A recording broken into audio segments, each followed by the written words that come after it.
ஒரு அடியான் பாவம் செய்து விட்டால், அல்லாஹ்விடத்திலே மீண்டு விட்டால், அவன் தன் கல்பை பரிசுத்தப்படுத்த வேண்டும். அந்த கல்பு அல்லாஹ்வை அஞ்சி விட வேண்டும், பாவத்திலிருந்து தூய்மையாகிவிட வேண்டும். மறுபடியும் அந்த பாவத்தை நோக்கி திரும்புவதை, நெருப்பில் விழுவதை போன்று அவன் வெறுக்க வேண்டும்.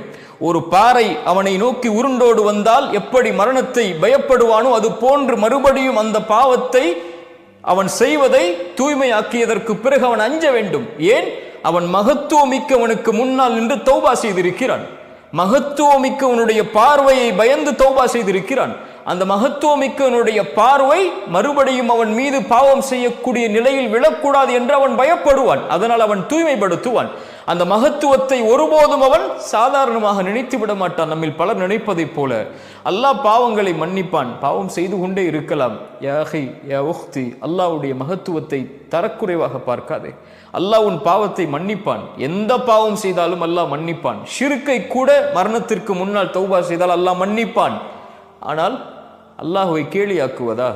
என்ன வேண்டுமானாலும் செய்து கொள்ளலாம், மன்னிப்பு கேட்கலாம், செய்வோம் மன்னிப்பு கேட்போம், செய்வோம் மன்னிப்பு கேட்போம். இது அல்ல தௌபா. இதல்ல அல்லாஹ்வுடைய மகத்துவத்தை பேணுதல். உள்ளத்தை தூய்மைப்படுத்துபவர்களை அல்லாஹ் நேசிக்கிறான்.